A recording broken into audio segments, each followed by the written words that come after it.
हे people, आज का topic है अपना नेचर ऑफ मैनेजमेंट। इसमें अपन ये देखेंगे कि मैनेजमेंट है ना किस तरह से होते हैं, और ये ध्यान रखना कि इसमें अपन को 5 तरह से बता रखे हैं as multidisciplinary, science, universal, arts and profession.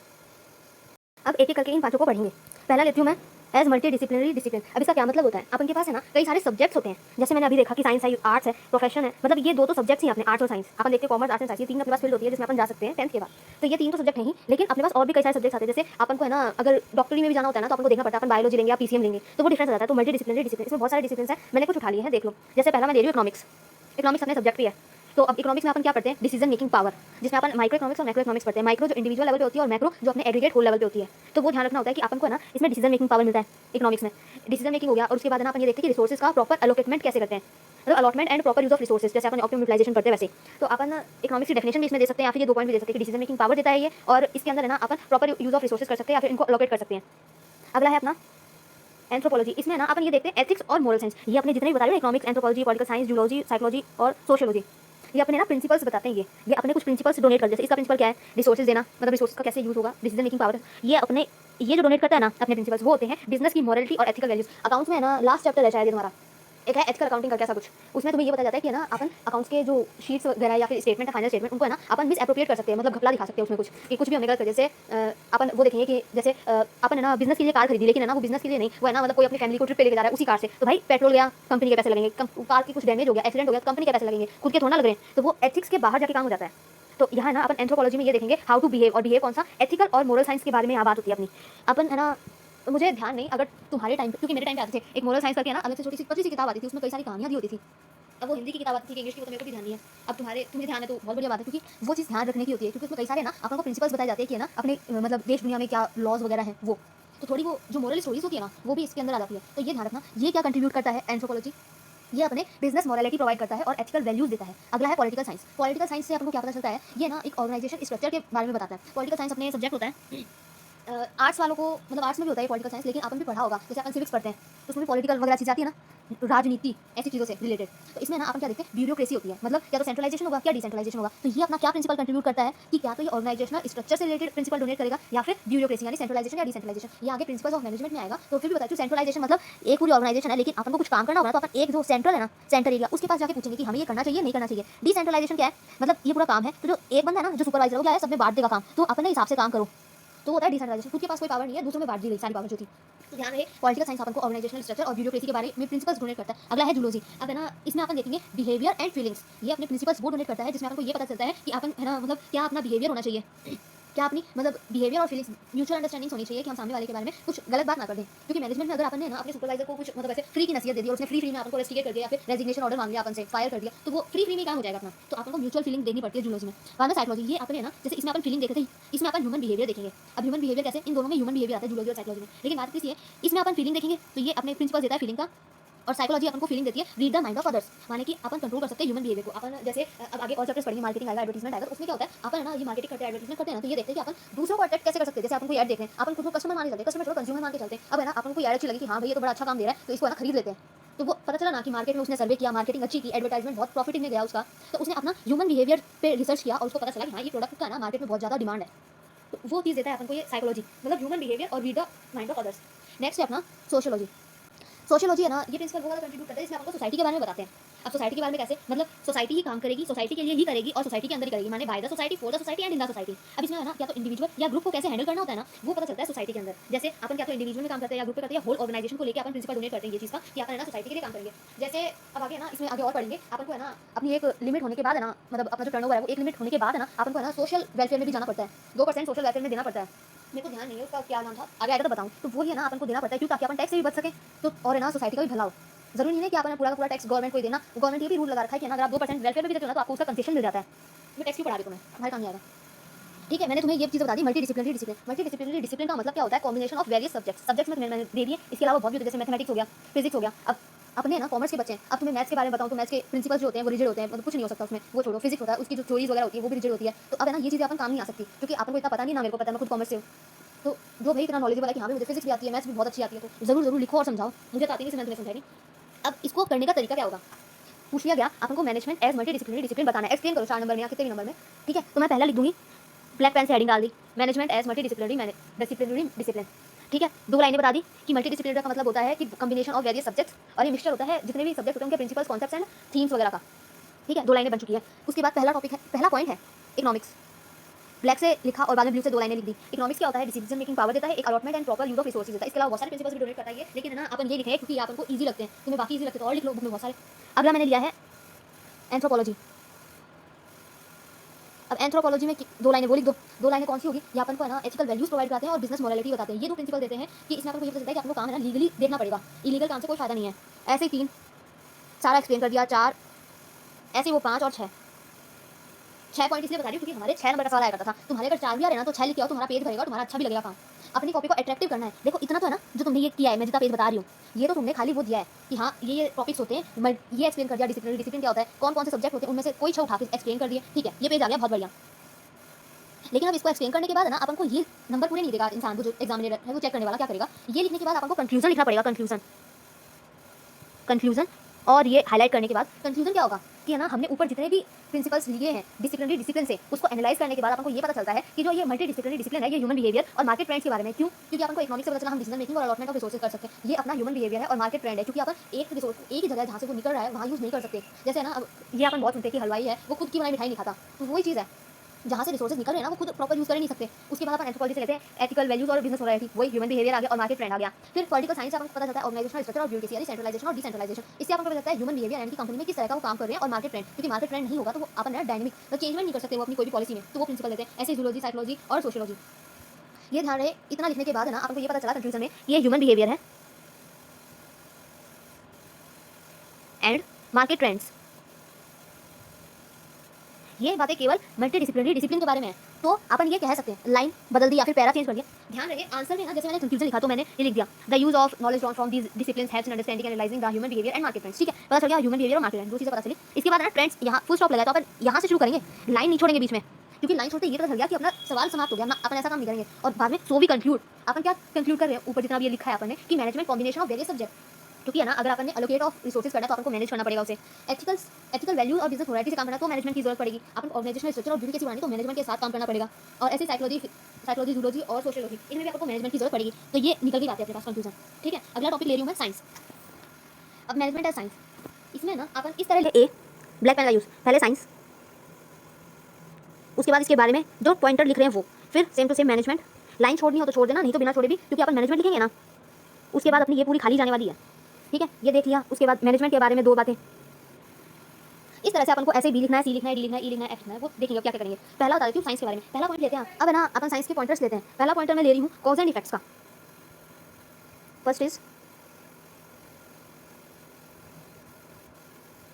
Cause and effect. अभी कॉज एंड इफेक्ट में मतलब क्या पता चलता है? कॉज मतलब कारण, इफेक्ट मतलब रिजल्ट, मतलब किस चीज़ का किस कारण से क्या रिजल्ट पड़ा है वो साइंस बताता है अपन को। साइंस में अपन ये पता चलता है कि अपन इस कारण से ये रिजल्ट आया। जैसे वो सेब गिरा था न्यूटन के सिर पे तो उसको ग्रेविटी के बारे में पता चला, जिसके कारण साइंस के बच्चे हैरान है, हम भी हैरान थे, टॉपिक आया था अपने भी शायद साइंस में किसी ज़माने में।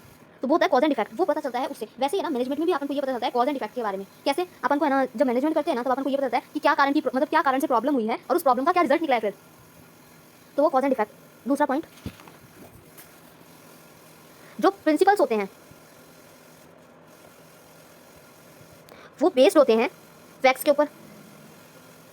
ऑब्जर्वेशन, ऑब्जर्व करना किसी का, ऑब्जर्व, बाद में एक्सपेरिमेंट्स और इन्वेस्टिगेशन। ठीक है, प्रिंसिपल्स जो होते हैं ना अपने साइंस के वो फैक्ट्स प्रूव करते हैं, मतलब लॉजिक नहीं लगाते वो मैथ्स की तरह ना, लॉजिक नहीं लगेगा, फैक्ट्स लगेंगे। ऑब्जर्व करेंगे, एक्सपेरिमेंट करेंगे और उसके बाद इन्वेस्टिगेट करेंगे। जैसे अपन ने ये सारे काम कर लिया, अब जैसा कोई फॉर्मूला आ गया तो वो फैक्ट्स प्रूव करेगा, वो फॉर्मूला खुद अपने आप में। वो फॉर्मूला बना होगा तो उसके ऊपर बहुत सारी ऑब्जर्वेशन हुई होगी, एक्सपेरिमेंट्स हुए होंगे, क्योंकि ना अपन ने ना साइंस में जैसे अपना वो था न्यूट्रॉन वगैरह याद होंगे, पॉजिटिव नेगेटिव और न्यूट्रल वाली चीज़ें। तो उस चीज़ में क्या हुआ था उसको बेस करके समझते हैं इस पे। अब उसमें ना प्रिंसिपल जो थे ना उसमें ये था कि एक बंदे ने तो उसका एक्सपेरिमेंट कर दिया कि हाँ ये ऑब्जर्व किया मैंने और ये एक्सपेरिमेंट कर रहा हूँ। अगला बंदा आया और उसने उस पर कटाक्ष कर दिया, ले भाई तेरे ड्रॉबैक्स किए हैं जो तूने जो भी एक्सपेरिमेंट ऑब्जर्व किया है, मतलब तेरी इन्वेस्टिगेशन जितनी भी ना सारी फेल हो गई। तो वो बंदा आया और उसने उसकी पूरी बात को काट लिया और खुद से बता रहा है कि हाँ मैंने ये ऑब्जर्व किया, ये एक्सपेरिमेंट किया, ये इन्वेस्टिगेट किया और ये फैक्ट्स है मेरे और जो प्रूव हो रहे हैं। ऐसे ही अपन इसमें साइंस में भी पता चलता है, जो मैंने बताया था साइंस के न्यूट्रॉन वगैरह, वो चीज़ पता चली साइंस से। अब मैनेजमेंट में ये सारी चीज़ें कैसे पता चलेगी? अपन है ना कुछ भी काम कर रहे होते हैं, अब मैनेजमेंट में ना प्रिंसिपल्स ज़्यादा नहीं होते, इसमें क्या होता है फैक्ट्स, ऑब्जर्वेशन, एक्सपेरिमेंट और इन्वेस्टिगेशन कैसे की जाती है। मतलब अपन है ना वो देखते हैं कंट्रोलिंग, लास्ट प्रोसेस, कंट्रोलिंग के बाद है ना सर्किट वापस शुरू हो जाता है वो प्लानिंग से। तो अपन ने है ना क्या किया, फैक्ट्स से उससे प्लानिंग की, ऑब्जर्व किया पूरी प्रोसेस को, वो स्टाफिंग और डायरेक्टिंग वाली को, उसके बाद एक्सपेरिमेंट किया, मतलब बीच में कोऑर्डिनेशन देखा इनमें, इन्वेस्टिगेट किया कंट्रोलिंग के बाद कि क्या प्रॉब्लम आई और वो चीज़ पता चलती है अपन को, तो पता चला ये प्रिंसिपल पे भी इफेक्टिव है। थर्ड पॉइंट देती हूँ मैं बताती हूँ systematic study of knowledge.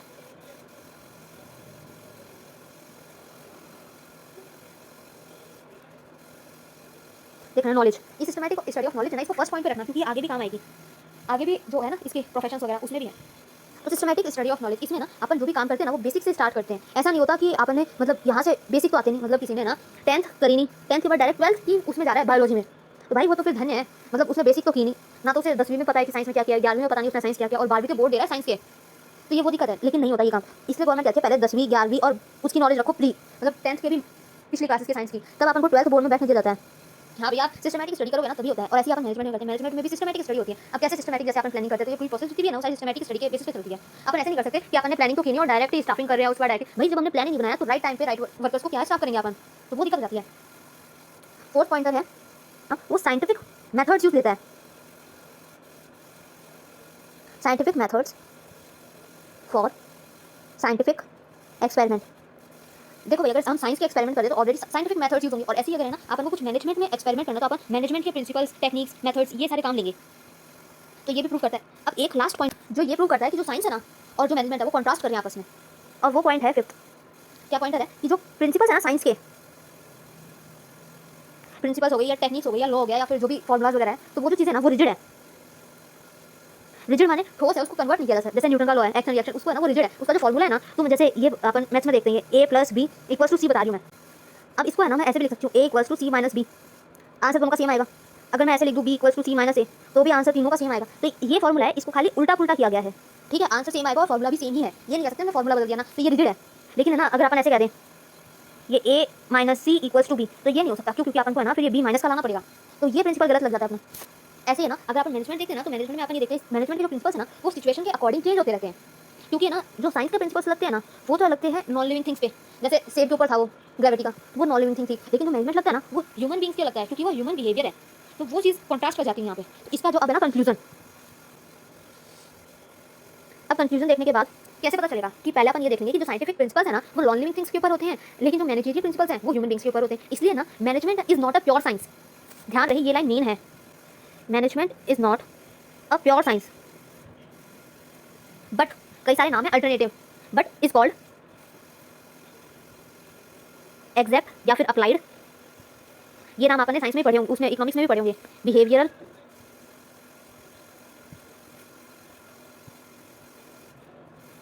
Soft या फिर सोशल साइंस। यहाँ तुम्हें नहीं दिख रहा होगा इसलिए बोला है मैंने, exact applied behavioural soft social science. इसलिए हम मैनेजमेंट को है ना प्योर साइंस ना कहकर एग्जैक्ट अप्लाइड बिहेवियरल सॉफ्ट या सोशल साइंस कह सकते हैं। ये चीज़ समझ पड़ी, तो ये होता है अपना मैनेजमेंट एज साइंस। अब मैनेजमेंट एज एन आर्ट, ये ध्यान रहे आर्ट्स अपने सब्जेक्ट होता है। अब मैनेजमेंट एंड आर्ट्स में अपन क्या पता चलता है कि जो आर्ट्स है ना वो एक नॉलेज प्रोवाइड करता है, वो नॉलेज क्या होता है स्किल्स बेसिस पे होता है। अब वैसे ही जैसे हमने साइंस का किया था, ए पॉइंटर डाला, उसके बाद आर्ट्स लिखा, 2 लाइन में उसको समझाया पॉइंटर से, उसके बाद मैनेजमेंट लिखा, मैनेजमेंट को भी एक्सप्लेन किया उसी से ही कि हाँ ये अप्लाई हो रहा है कि नहीं। वैसे ही एक एक पॉइंटर उठाएंगे। फर्स्ट आर्ट्स क्या है, डिजायर्ड रिजल्ट्स लाने के लिए अपन है ना ये आर्ट्स के मेथड्स लगाते हैं। Arts is a method of obtaining the desired result, ठीक है, डिजायर्ड रिजल्ट लाने के लिए अपन आर्ट्स के मेथड लेते हैं। वैसे ही मैनेजमेंट में भी है ना अपन को ऑब्टेन्ड रिजल्ट लाने के लिए अपन प्लानिंग वगैरह मेथड्स ये सारे लगाते हैं, ठीक है। तो पहला है अपना ऑब्टेनिंग द डिजायर्ड रिजल्ट, ठीक है। इसके बाद सेकंड पॉइंट है अपन है ना आर्ट्स को ये कह सकते हैं कि आर्ट्स है ना स्किल वगैरह देती है, स्किल प्रोवाइड कराती है। जैसे अपन है ना आर्ट्स में क्या पढ़ते हैं, डिजिटल आर्ट्स हो गई, मतलब अपन कैसा होता है जैसे ड्राइंग बनाना सीखते हैं, वो आर्ट्स के अंदर ही काम आता है अपने। वैसे ही ना ये स्किल प्रोवाइड करता है, स्किल को डेवलप करता है। तो इसमें क्या होता है, स्किल्स स्किल्स हो गई, नॉलेज देता ही है भैया, प्रॉपर कोर्स है तो नॉलेज तो देगा। बाद में प्रिंसिपल्स भी होते हैं इसमें कुछ, इसके खुद के प्रिंसिपल्स, ठीक है। ये स्किल्स नॉलेज एंड प्रिंसिपल्स के बेसिस पे है। वैसे मैनेजमेंट है ना ह्यूमंस की स्किल्स, उनके नॉलेज और जो मैनेजमेंट के प्रिंसिपल्स है ना उसके ऊपर काम करता है, ठीक है। तो ये भी प्रूव होता है कि हाँ मैनेजमेंट नॉलेज सेम है। थर्ड पॉइंट है इसका ह्यूमन बिहेवियर से रिलेटेड है, ये ह्यूमन बिहेवियर। मुझे नहीं लगता ये एक्सप्लेन करने की जरूरत है तुम लोगों को, क्योंकि ना ये जो बिहेवियर से ये अपन इंपॉर्टेंस में पढ़ चुके हैं। तो जो मैनेजमेंट की इंपॉर्टेंस है उसमें अपन पढ़ते हैं कि ह्यूमन बिहेवियर है जो कि चेंजेबल है, तो ठीक है ह्यूमन बिहेवियर। थर्ड आर्ट्स में है ना जरूरी नहीं है कि अपन को है ना प्रैक्टिकल नॉलेज ही मिले। जैसे अपन ड्राइंग बनाना सीख रहे हैं, कोई है ना तुम में से ड्राइंग्स में बहुत बढ़िया है, मतलब उसको हाथ से क्राफ्ट करने अच्छे आते हैं, लेकिन है ना वो डिजिटल नहीं कर सकता, तो वो प्रैक्टिकल नॉलेज है ना थ्योरी पढ़ने के बाद आती है। जैसे ना एक ऐप है, अब वो IBS पेंट है कि क्या है, उस पे ना कई सारे फंक्शंस हैं, मेरे को खुद को नहीं आते, मैं ना अब उसके ट्यूटोरियल्स देखती हूँ ना कि कौन सा फंक्शन किस लिए काम आता है, तो वो पता चलता है। तो मतलब वो थ्योरी भी दे रहा है मुझे ट्यूटोरियल से, बाद में प्रैक्टिस भी करनी सिखा रहा है कि हाँ मुझे ऐसा बनाना चाहिए तो मेरी ड्राइंग ऐसी आएगी। तो पता चला ये थ्योरेटिकल नॉलेज भी देता है, ये थ्योरेटिकल नॉलेज भी देता है as well as practical knowledge. Fourth point है इसका, अपन है ना ये देखते हैं कि है ना वो रहता है ट्राई एंड ट्राई अगेन। वैसे ही है ना आर्ट्स भी है ना, जो परफेक्शन है आर्ट्स का वो ट्राई एंड ट्राई अगेन पे करना पड़ता है। जैसे मैंने भी वो ट्यूटोरियल देखा तो उसमें मेरी स्किल्स एक बार में डेवलप नहीं हुई, मुझे उसके लिए ना बार बार प्रैक्टिस करनी पड़ी बहुत ज़्यादा। तो बेस जो परफेक्शन होता है आर्ट्स का वो होता है based on more and more practice.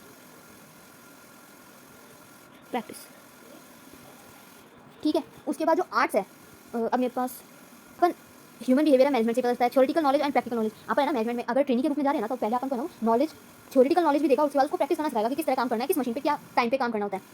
Perfection based on more and more practice. ऐसे ही ना जो ट्रेनिंग आता है वो मैनेजमेंट में ना एक बार में ही नहीं सीखता। मैंने अगर उस ट्रेनिंग को ढंग से करेंगे ना अपन, तब जाके वो बार बार प्रैक्टिस करने से उसकी जो स्किल्स है वो परफेक्ट होगी। ऐसे ही फिफ्थ पॉइंट है, वो फिफ्थ पॉइंट क्या है, जो आर्ट है ना वो क्रिएटिविटी के ऊपर बेस्ड होता है। क्रिएटिविटी हो गई या फिर डायनामिक चेंज। अब डायनामिक चेंज तो बताने की जरूरत नहीं है, क्योंकि है ना अपन ह्यूमन बिहेवियर कह रहे हैं और ह्यूमन बिहेवियर ना खुद बदलता रहता है, कुछ कह नहीं सकते। अब जो क्रिएटिविटी आ गई ना तो इनोवेशन, ठीक है इनोवेशन। इसके बाद है ना अपन को ये पता चलता है आर्ट्स में आपको क्रिएटिविटी डायनामिक और इनोवेशन की भी जरूरत होती है, जो आपको मैनेजमेंट में भी चाहिए। अब ये ध्यान रखना क्रिएटिविटी और इनोवेशन दोनों अलग अलग चीज़ें। एक्सप्लेन कैसे करूँ, जैसे ना एक कंपनी आई, उसके पास एक इनोवेटिव आइडिया था। इनोवेटिव आइडिया क्या कि ना, मतलब हम उस टाइम की बात कर रहे हैं अपने 80s की, कि तब है ना अपना खाली साइकिल हुआ करती थी। अब साइकिल से अपन को ये आइडिया आया कि एक कार बना देते हैं। तो पहले की कार है ना कैसी हुआ करती थी, इस तरह से हुआ करती थी, ठीक है। वो कार पुरानी हुआ करती थी। ये इनोवेटिव आइडिया आया कि यहाँ पे है ना हम साइकिल पे दो लोगों को बैठा सकते हैं, लेकिन इस पे ना अपन दो लोग ही बैठेंगे लेकिन कंफर्टेबल बैठेंगे, ठीक है। ये कार हुआ करती थी। अब इसके बाद है ना इन्होंने क्रिएटिविटी दिखाई, जहाँ पहले इतना छोड़ा जाता था उसके बाद क्या किया, थोड़ा छोटा कर दिया, बन गई कार। फिर वही पता चला क्रिएटिविटी क्या होती है, मतलब पुरानी जो इनोवेटिव चीज़ें है ना उसी को ही थोड़ा सा चेंज कर दिया, क्रिएटिविटी दिखा दी। जैसे एक पैंट आती है, पहले पैंट है ना जब इतना फैशन सेंस नहीं हुआ करता था, पैंट ऐसी हुआ करती थी, उसके बाद उसमें क्रिएटिविटी यहाँ से फाड़ दी, यहाँ से फाड़ दी, ये कर दी, वो कर दी, ओके फाड़ फोड़ दी और ये बन गई आपकी फैशनेबल पैंट, बन गई क्रिएटिविटी। तो ये डिफरेंस होता है। अब इसका जो कंक्लूजन होता है कि हाँ हमें पता चलता है कि जितने भी आर्ट्स कैरेक्टरिस्टिक्स हैं वो मैनेजमेंट में भी पाई जाती है, कोई भी कॉन्ट्रास्ट नहीं कर रहा है आपस में। तो अपन ये कह सकते हैं कि मैनेजमेंट है ना वो आर्ट है। तो डिस्कशन जो कंक्लूजन है वो प्रूव हो गया। अगला टॉपिक लेते हैं अपन, मैनेजमेंट एज यूनिवर्सलिटी या फिर यूनिवर्सल। अब यूनिवर्सल माने क्या होता है, मतलब जो सारी चीज़ें लॉ नॉलेज या फिर टेक्निक्स हो गए, प्रिंसिपल्स हो गए, वो है ना ओवरऑल अप्लाई होते हैं, सारी जगह अप्लाई होंगे। अब कोई कुछ कह नहीं सकता वो कैसे भी अप्लाई हो, ठीक है। यूनिवर्सलिटी, अब है ना यूनिवर्सलिटी पे है ना अपन के पास ये है कि क्या तो आर्ग्यूमेंट हुए थे कुछ जो ऑथर्स वगैरह थे, जो प्रैक्टिशनर्स थे, टेक्नीशियंस थे मैनेजमेंट के, उन्होंने ना ये बताया कि यूनिवर्सल है, लेकिन कईयों ने कहा ये यूनिवर्सल नहीं है। तो जो कह रहे थे ना कि यूनिवर्सल है उनके नाम, और वो जो कह रहे थे यूनिवर्सल नहीं है उनके नाम बहुत अच्छी तरह से याद करने हैं। इसको लिखने का तरीका क्या होगा, A point arguments in favour of universality लिख दिया जितना भी था, पैरा आएगा, और B arguments in against of universality, ठीक है। आप ऑथर्स के नाम देख लो जो फेवर में थे, फेवर में कौन कौन था, हेनरी फ्योल, मतलब हेनरी फ्योल तो है ना मेन पर्सन था यहाँ काम करने के लिए। बाकी इसके अलावा जब इसने ये दिए ना कि तथ्य प्रोवाइड करा दिया, फैक्ट्स की हाँ मैं प्रूव कर रहा हूँ कि यूनिवर्सल है, तब टेलर, मैकफर्लैंड, एप्ले, थियोमन सॉरी, तो ये जो थे एप्ले, थियोमन, इन्होंने ना बाद में समर्थन किया इसका फ्योल का, कि हाँ जो हेनरी फ्योल है उसके फैक्ट्स जो हैं वो अप्लाई हो रहे हैं कि हाँ कि मैनेजमेंट यूनिवर्सल है। इसने क्या क्या फैक्ट्स प्रूव किए, वो फैक्ट्स ये थे कि अपन को ना ये पता चला कि जो मैनेजमेंट के जितने भी फंक्शंस हैं ना, फर्स्ट मैनेजमेंट के फंक्शंस, अपने पास मैनेजमेंट के प्रिंसिपल्स भी आते हैं। अब मैनेजमेंट के जो प्रिंसिपल्स होते हैं ना वो भी यूनिवर्सल होते हैं और हर ऑर्गेनाइजेशन में काम आते हैं। जैसे फंक्शंस चाहे बिजनेस के हो या नॉन बिजनेस ऑर्गेनाइजेशन के हो, वो मैनेजमेंट वाले फंक्शंस काम आएंगे उधर। ऐसे जो प्रिंसिपल्स होते हैं वो भी है ना हर ऑर्गेनाइजेशन के लिए इंपॉर्टेंट होते हैं, इक्वल इंपॉर्टेंट होते हैं, कई सारे प्रिंसिपल्स होते हैं वो पता चलेंगे अपन को। ऐसे ही थर्ड है टेक्निक्स, ये ध्यान रहे मैं जहाँ जहाँ जैसे ये चैप्टर में है ना अपने पास प्रिंसिपल्स नहीं है, लास्ट टॉपिक है इस चैप्टर का, इसमें प्रिंसिपल्स नहीं है, तो पहले जो प्रिंसिपल पढ़ लो ना तब ये वाली चीज़ें दोबारा से एक बार चेक करना, तब पता चलेगा हाँ centralisation, decentralisation, delegation of authorities और ये जो जितने और भी है डिसिप्लिन वगैरह, ऑर्डर वगैरह, वो सारे प्रिंसिपल्स भी है ना यहाँ तुम अप्लाई करोगे ना, तुम्हें पता चलेगा कि हाँ जो ये बता रहे हैं ना वो किस तरह से यहाँ काम देगा। तो अपने पास है ना और दिमाग खुलेगा और अपने पास और नए नए आइडियाज आएंगे कि मुझे यहाँ क्या लिखना चाहिए। जैसे मैं तुम्हें बता रही हूँ, इतने एग्जांपल दे रही हूँ, जैसे अभी ब्यूरोक्रेसी का बताया था सेंट्रलाइजेशन, डिसेंट्रलाइजेशन, ये ना रिवाइज करने के बाद पता चलता है कि हाँ यहाँ पे अपन ये वाला प्रिंसिपल लगा सकते हैं या फिर कोई और प्रिंसिपल लगा सकते हैं, तो अपना दिमाग किस तरह काम चलता है। ऐसे प्रिंसिपल्स के बाद टेक्निक्स,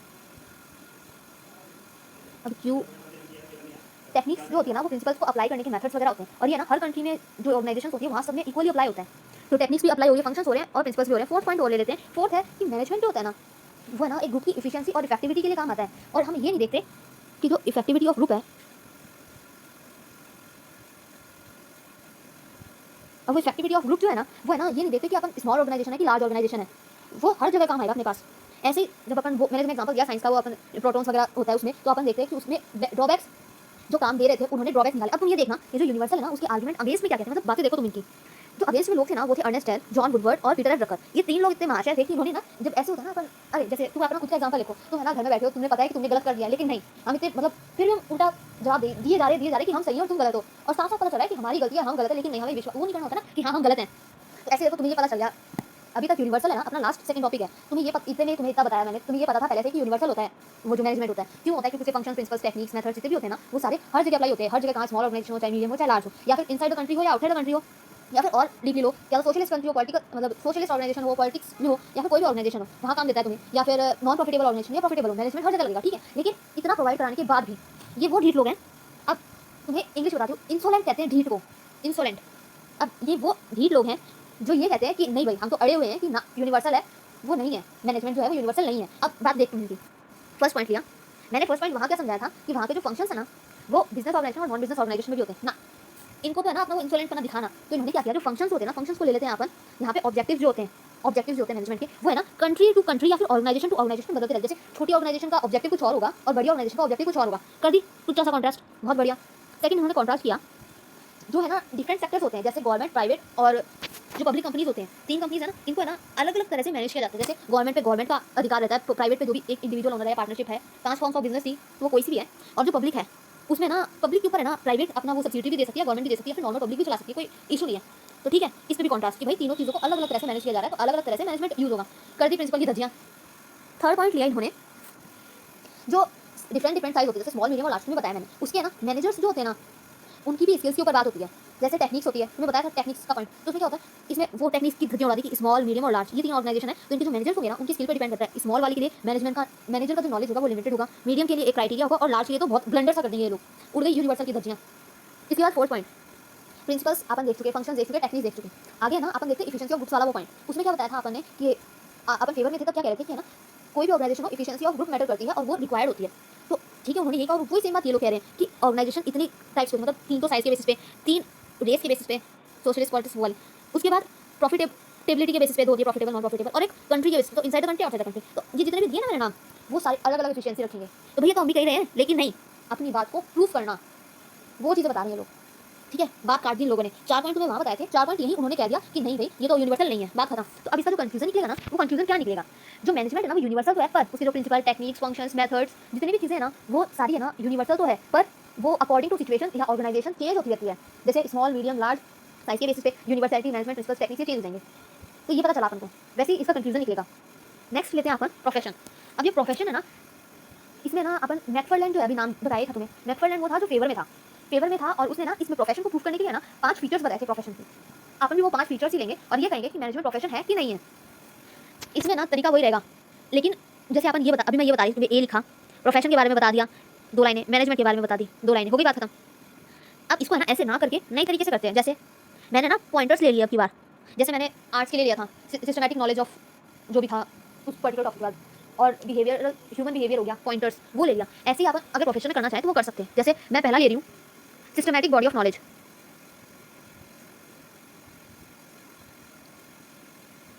अब सिस्टमैटिक बॉडी ऑफ नॉलेज में इसको मैंने हेडलाइट मतलब हाईलाइट कर दिया है। उसके बाद अपन ये बताएंगे कि प्रोफेशन है ना वो सिस्टमैटिक बॉडी ऑफ नॉलेज कैसे है, क्योंकि उसके अंदर है ना आपको प्रिंसिपल्स, कॉन्सेप्ट्स, थ्योरीज, टेक्निक्स ये सारी चाहिए, थ्योरेटिकल नॉलेज भी चाहिएगी इवन। और ऐसे अपन जब मैनेजमेंट करेंगे, मतलब 2 ऐसे लाइनों में लिख दिया मैंने, फुल स्टॉप, उसके बाद मैनेजमेंट यहाँ से शुरू करूँगी, फुल स्टॉप। तो ठीक है, पहले मैं तरीका बताई थी वो ये था, प्रोफेशन लिख दो, उसके बाद वही लाइन लिख दो कि हाँ ये सिस्टमैटिक बॉडी ऑफ नॉलेज है, क्योंकि इसमें प्रिंसिपल्स, कॉन्सेप्ट, थ्योरीज लगते हैं। वैसे ही मैनेजमेंट लिख दो 2 लाइन, हाँ मैनेजमेंट भी प्रोफेशन की तरह प्रिंसिपल्स, कॉन्सेप्ट, थ्योरीज, टेक्निक्स इनके बारे में भी नॉलेज प्रोवाइड करता है। तो ठीक है, लेकिन अब यहाँ मैं बता रही हूँ पॉइंटर्स लिख दिया और उसके बाद लिख दिया प्रोफेशन की एक लाइन, मैनेजमेंट की एक लाइन, बात खत्म। और लेकिन है ना प्रोफेशन जब तुम लिखो कि मैनेजमेंट एज प्रोफेशन, तो प्रोफेशन के बारे में थोड़ा बताना। जैसे मैंने बताया मैकफरलैंड ने 5 फीचर्स दिए, वो 5 फीचर्स अभी बताऊंगी, लेकिन प्रोफेशन होता क्या है। प्रोफेशन में ना अपन को है ना डिग्रीज चाहिए होती है, रिजल्ट चाहिए होते हैं, मतलब हायर डिग्री जो चाहिए होगी ना वो हायर नॉलेज प्रोवाइड कराएगी। तो इसीलिए जैसे प्रोफेशन कौन सा होता है, जैसे डॉक्टर प्रोफेशन में, उसके बाद सीए है, चार्टर्ड अकाउंटेंट, वही प्रोफेशन में आता है अपना। अपन पढ़ा होगा 11th में जो प्रोफेशन से 3 चीज़ें थी मेरे को ध्यान दी, बिजनेस प्रोफेशन वगैरह, तो वो चीज़ में पता चला। आप systematic body of knowledge upon explain कर चुके हैं, 5 में से 1 गया, बाकी के 4 देते हैं। दूसरा बी से रेस्ट्रिक्टेड एंट्री, पॉइंटर्स दिया मैंने, सेम तरीके से लिखेंगे। रेस्ट्रिक्टेड एंट्री मतलब मैंने तुम्हें बताया प्रोफेशन क्या होता है, हायर डिग्री चाहिए होती है क्योंकि डिजायर्ड रिजल्ट के लिए आपको हायर नॉलेज चाहिए होगा। तो है ना, एक पर्टिकुलर डिग्री होती है ना अपने पास, अपन पर्टिकुलर काम किया हुआ रहता है, मतलब एक्सपीरियंस रहता है, तो वो आपको पता चलता है कि हाँ अपन है ना ये काम कर सकते हैं और अपन को थ्योरेटिकल नॉलेज को प्रैक्टिकल करनी आती है। वो प्रोफेशनलिज्म, जैसे डॉक्टर को है ना, एक प्रैक्टिशनर डॉक्टर होता है ना, उसको डायरेक्टली ऑपरेशन के लिए नहीं भेजा जाता, उसको है ना पहले क्लासेस दी जाती है कि हाँ हम देखो कैसे ऑपरेट कर रहे हैं, तो तुम्हें पता चलता है। तो वो होता है रिजल्ट्स के बारे में कि हाँ अपन को एग्जैक्ट रिजल्ट, उससे पहले ना अपन को रेस्ट्रिक्टेड एंट्री मतलब एंट्रेंस एग्जाम देना पड़ता है। प्रोफेशन है जैसे डॉक्टर्स के लिए है, वैसे जैसे सीपीटी है या फिर सीए फाउंडेशन है, ये फर्स्ट स्टेज होती है सीए के लिए। ऐसे इंजीनियरिंग अगर कोई कर रहा है तो उसके लिए आईआईटी फर्स्ट स्टेप है, एंट्रेंस एग्जाम होता है। वैसे डॉक्टर के लिए पीएमटी है। तो वो अलग अलग कोर्सेज अलग अलग फील्ड के लिए एक प्रोफेशनलिज्म अकाउंटेंट मतलब वो दिया हुआ है, एंट्रेंस एग्जाम का वो देना पड़ेगा। उस एंट्रेंस एग्जाम को पार करने के बाद अपन आगे बढ़ते हैं। तो वैसे ही है ना मैनेजमेंट में है ना, अपने पास ये नहीं होता, अपने पास मैनेजमेंट के लिए जरूरी नहीं। जैसे कोई भी है ना अमीर आदमी होगा ना, वो अगर पढ़ा लिखा भी नहीं होगा ना, उसको मैनेज करना आता होगा तो भाई बहुत बढ़िया बात है। क्योंकि कई लोग है ना क्वालिफिकेशंस नहीं, वो आपको ये देखते कि आपके पास कितना एक्सपीरियंस है, आपके पास कितनी क्रिएटिविटी है, इनोवेशंस कितने हैं। जैसे अपन बॉलीवुड में देखते हैं, पहले क्या हुआ करते थे, जो पढ़े लिखे नहीं होते थे ना ढंग से, उनको है ना इसमें इंडस्ट्री में डाल देता था। अब है ना अपनी भी ये धारणा हुई है कि कोई अगर नहीं पढ़ा लिखा हुआ ना, तो माने वो मतलब अब कोई भी है एक्टर या एक्ट्रेस है, अपन ये सोचते हैं कि ये भी ज़्यादा पढ़ी लिखी नहीं है इसलिए यहाँ आई है। लेकिन अब ऐसा नहीं है। अब है ना एक पर्टिकुलर इंस्टीट्यूट है, एक्टिंग क्लासेस दी जाती है, उस एक्टिंग क्लासेस को पार करना डिग्री मतलब अपने पास सर्टिफिकेट होना चाहिए, तो वो काम करता है। तो वो चीज़ है कि यहाँ पे रेस्ट्रिक्शंस नहीं है अपने पास। प्रोफेशन में तो रेस्ट्रिक्शन है, मतलब अगर आप सीए के लिए सीपीटी या सीए फाउंडेशन क्लियर नहीं कर पाए तो आप आईपीसीसी के एग्जाम नहीं दे सकते, तो वो रेस्ट्रिक्शन है। लेकिन ना मैनेजमेंट के लिए ऐसा कोई रेस्ट्रिक्शन नहीं है, कोई क्वालिफिकेशन प्रोवाइड नहीं की जाती। अगर आपके पास एक्सपीरियंस, क्रिएटिविटी, इनोवेटिविटी है ना और एफिशिएंसी है आपके काम में, तो आप वेलकम है, आपका मोस्ट वेलकम। बस आपकी वो सैलरी के ऊपर इफेक्ट डालते हैं, कुछ नहीं जाता। और सैलरी ना बोनस के साथ इंक्रीज होती रहती है जब आपकी परफॉर्मेंस देखी जाती है। सी पॉइंट है, मतलब यहाँ कॉन्ट्रास्ट आ चुका है, ध्यान रहे। अगला है रिप्रेजेंटेटिव एसोसिएशन या फिर प्रोफेशनल एसोसिएशन। रिप्रेजेंटेटिव या फिर प्रोफेशनल। अभी एसोसिएशन से आपको क्या पता चलता है, एक चैम्बर दिया जाता है। जैसे सीए के लिए हो गया तो एक चार्टर्ड अकाउंटेंट को एक चैम्बर प्रोवाइड, ऑफिस जो कहते हैं। जैसे ना आपने देखा होगा वो जॉली एलएलबी है, अब वन है कि दो मुझे नहीं पता, वो है ना पैसे कहाँ से लाता है अपने उसके ऑफिस के लिए, खुद के ऑफिस के लिए, कि हाँ मेरे पास एक एसोसिएशन है खुद का। तो वो जो एसोसिएशन जो होता है ना, वो कहलाता है एक अलग से क्योंकि प्रोफेशनल एसोसिएशन है, मतलब एक पूरा हब हो जाता है, एचयूबी हब की तरह काम होता है वहाँ। वहाँ पे वो टॉप लेवल रहेगा, उसके नीचे वो सबऑर्डिनेट्स अपॉइंट कर सकता है, वो एक एसोसिएशन होता है। लेकिन है ना मैनेजमेंट में अपन को प्रोफेशनल एसोसिएशन की है ना जरूरत नहीं पड़ती, मतलब कंपल्सरी नहीं है, बनाओ तो बनाओ, नहीं तो कोई बात नहीं, ऑलरेडी अपने पास इतना काम है तो किसके पास इतना टाइम है एक्स्ट्रा करने का। अब है डी पॉइंट। अब डी पॉइंट क्या है, एथिकल कोड ऑफ कंडक्ट।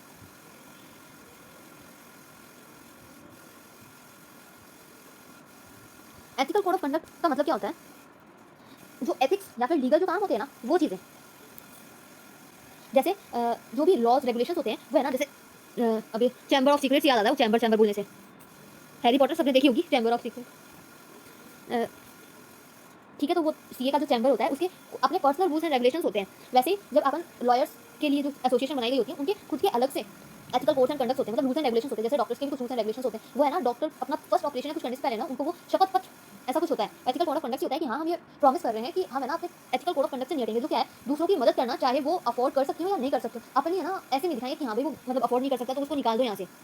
वो चीज़ जो आजकल ऐसा ही होता है, कुछ कह नहीं सकते लेकिन अपन अगला। लेकिन है ना अब एथिकल कोड ऑफ कंडक्ट ये है ना अपन को मैनेजमेंट में करने की जरूरत नहीं है।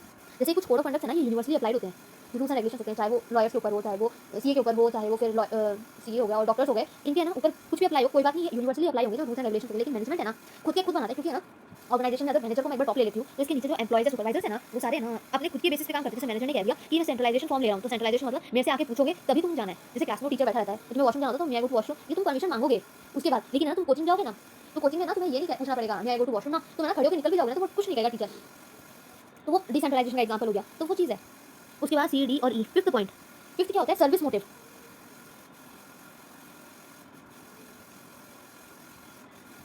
अब सर्विस मोटिव का क्या मतलब है, जो प्रोफेशनलिज्म है ना वो, और जो प्रोफेशनलिस्ट हैं वो सर्विस प्रोवाइड करते हैं। सर्विस जैसे डॉक्टर साहब को क्या सर्विस प्रोवाइड करेंगे अपनी मेडिकल, उसके बाद ये है चार्टर्ड अकाउंटेंट है वो क्या सर्विस प्रोवाइड करेंगे, मतलब वो प्रॉफिट कम दिखा के अपना वो टैक्स वगैरह से आपको बचाते हैं, वो सर्विस प्रोवाइड कर रहे हैं। उसके बाद सीए के बाद लॉयर्स है, वो मतलब जो भी सिविल केसेस होते हैं या क्रिमिनल केसेस होते हैं वो केसेस को हैंडल करते हैं, और वो सर्विस यानी कि जो उनके क्लाइंट है, जो पब्लिक है, उनकी है ना सर्विस प्रोवाइड करते हैं, उनको सर्विस देते हैं कि हाँ हम आपके फेवर में हैं, वो सर्विस मिलती है इनको।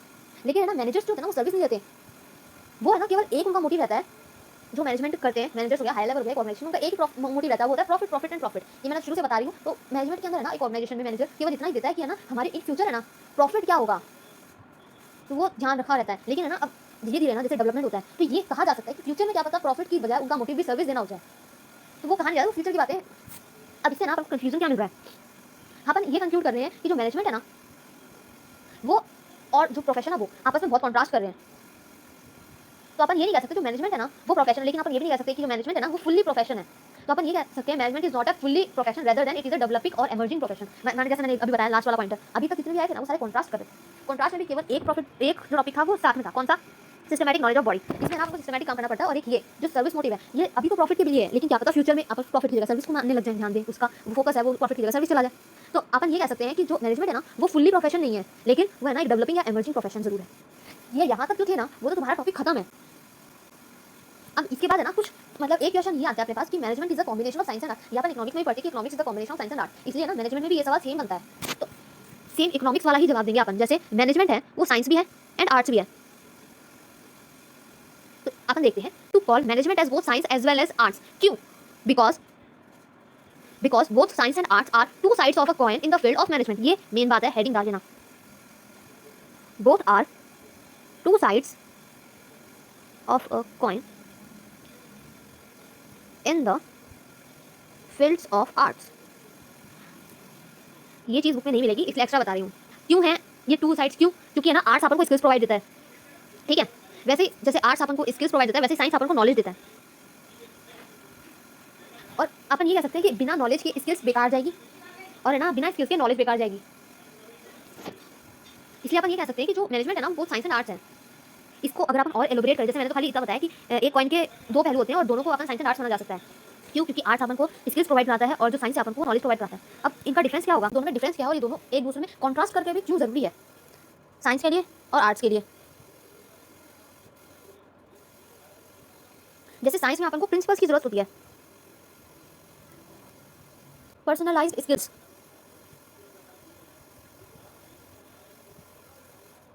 ठीक है?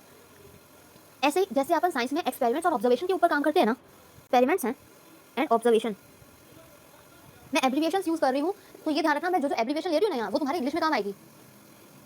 तो experiments and observations upon science में लेते हैं, और मैं इनको एलोबरेट इसलिए नहीं कर रही हूँ क्योंकि अभी अपन पूरा पढ़ के आए हैं, तो मैं वहाँ से कुछ पॉइंटर्स उठा रही हूँ। और यहाँ आर्ट्स में अपन क्या करते हैं, क्रिएटिविटी दिखाते हैं अपनी, क्या तो क्रिएटिविटी या फिर गोल ओरिएंटेड काम करते हैं। क्योंकि साइंस में अपन अगर गोल होगा तो अपन फैक्ट्स नहीं रख पाएंगे, लेकिन आर्ट्स में अपने पास गोल रहता है हमेशा। फिर साइंस में ना अपन एनालाइज करते हैं कुछ भी चीज़ का एनालिसिस, और यहाँ अपन आर्ट्स में क्या करते हैं, explanation of problem.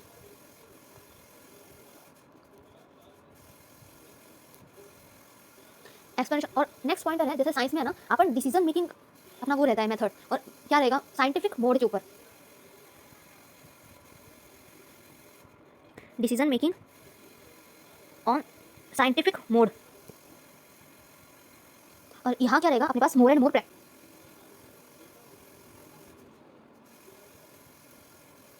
More and more practice. और डिसीजन मेकिंग साइंस में अगर काम करें तो साइंटिफिक मेथड मोड लेना पड़ेगा डिसीजन लेने के लिए, और अगर अपन आर्ट से काम कर रहे हैं तो आपको मोर एंड मोर प्रैक्टिस चाहिएगी, मेथड्स यूज नहीं कर सकते हम कोई भी साइंटिफिक। फिर साइंस क्या लेगा, एक प्रॉब्लम को डिफाइन कैसे करें वो साइंस बताएगा, जैसे डिफाइनिंग प्रॉब्लम्स। वही आर्ट के वहाँ से सॉल्यूशन देगा, और दोनों की दोनों ही सिस्टमैटिक बॉडी ऑफ नॉलेज है। ये ध्यान रखना। तो अपन इस रीजन से अपन ये कह सकते हैं कि जो मैनेजमेंट है ना वो साइंस एंड आर्ट्स दोनों का कॉम्बो है। अब मेरी आईडी rs57171116@gmail.com। ध्यान रहे अपनी कॉपी को थोड़ा अट्रैक्टिव करने की कोशिश करो। अब अट्रैक्टिव क्या तो आपकी राइटिंग बहुत सुंदर है, और राइटिंग खराब है ना तो भाई समझ लो ब्लैक पेन का यूज करना है हर हालत में। और राइटिंग अच्छी है ना तो भी ट्राई करो लिखने की, बाद में बहुत काम आएगा। एक है ना मैं जैसे बता देती हूँ, ये अपना फर्स्ट चैप्टर कंप्लीट हो गया है तो अब और कुछ तो है नहीं, डायरेक्ट बताती हूँ थोड़ी सी इंपॉर्टेंट बातें। जैसे तुम कैसे काम करोगे, फर्स्ट चैप्टर है मैंने खाली इतना लिखा था डेफिनेशन ना, तुम्हें ऐसा नहीं लिखना है, तुम्हें पूरा लिखना पड़ेगा डेफिनेशन ऑफ मैनेजमेंट और फिर जवाब दो। इससे ना तो अगले एग्जामिनर जो चेक करेगा वो है ना ये भी देखेगा कि हाँ भाई उसने जो काम किया है वो बहुत बढ़िया काम किया है, वो अगला बता रहा है। जैसे अगर आपके पास और वाले ऑप्शंस के सवाल है ना तो ये ध्यान रखना कि सवाल को लेते हुए ब्लैक हेडिंग में उस तरह से आंसर देना है, क्योंकि कई बार है ना वो जो चेक करने वाला इन्विजिलेटर है वो ये सोचेगा कि हाँ भाई आपका है ना हमें मतलब उसके पास अगर क्वेश्चन पेपर नहीं हुआ बाई चांस तो वो है ना ये ध्यान रखेगा कि जो आपसे पहला रोल नंबर किसका है, आपके बाद का रोल नंबर कितना है, या फिर आपसे पहले जितने भी लोग आ गए ना तो तुमसे पहले जितने भी लोग आए हैं उनके ना उन्होंने अगर मतलब क्वेश्चन नंबर 1 है, क्वेश्चन नंबर 2 दो ऑप्शन है ए और बी में से चूज करना है, सबने ए चूज किया और भाई तुम ऐसे निठाले बैठे थे तुमने बी लिया, झक मारो तुमने बी लिया, तो है ना वो चेक करने वाला ये सोचेगा कि ये सवाल तो था ही नहीं, तुमने आंसर गलत दिया तो पूरा कटस मार देगा। इस वजह से ना थोड़ा अगर ब्लैक हेडिंग दोगे ना कि हाँ ये सवाल है मैं ये जवाब दे रहा हूँ सवाल का, इस सवाल को आंसर में लेते हुए, तो वो बहुत अच्छा इंप्रेशन देगा। ठीक है। अब इस फर्स्ट चैप्टर में है ना मैंने टॉपिक्स वाइज वीडियो डाली, जैसे पहले मैंने डेफिनेशन डाली है, फिर फीचर्स डाले हैं, फिर इंपॉर्टेंस डाली, फिर ऑब्जेक्टिव, फिर फंक्शनल एरिया, फिर नेचर। ये ध्यान रखना डेफिनेशन और मीनिंग में डिफरेंस क्या होता है। डेफिनेशन एक पर्टिकुलर ऑथर के बारे में बता रहा है, या फिर किसी ने को वो लाइन कही थी तो वो लाइन कहीं से उठाई गई है, किताब से उठाई गई है कहीं से, या कुछ मतलब ऐसा ही कुछ एज इट इज छापना होता है डेफिनेशन को। मीनिंग क्या होता है, जैसे मैंने बोला है मैनेज मैन और टी, तो मैन को मैनेज करना टेक्स्ट, वो मीनिंग क्या लगा सकता है, लेकिन डेफिनेशन क्या होगी, जैसे वो पीटर एफ ड्रकर जो था, या फिर जे मसी था, जो भी थॉमसन, ऐसे लोग थे, इनके नाम देके जो आई गई है ना वो डेफिनेशन कही गई है। तो ठीक है, ऐसा पूरा देना है, डेफिनेशन ऑफ मैनेजमेंट या nature of management, importance of management, objectives of management, functional areas of management, nature of management. ध्यान रखना है इस बात का। और ये हेडिंग है ना हाईलाइट करने के लिए क्या तो ब्लैक से लिखो या फिर ब्लैक से अंडरलाइन करो। अगर तुम्हें ना ब्लैक से नहीं लिख पा रहे ना, बार बार तुमसे पेन नहीं बदला जा रहा, तो कोई बात नहीं, इस चीज़ का ध्यान रखो। बाकी सब तो ठीक है। और बैक बेंचर्स की जय।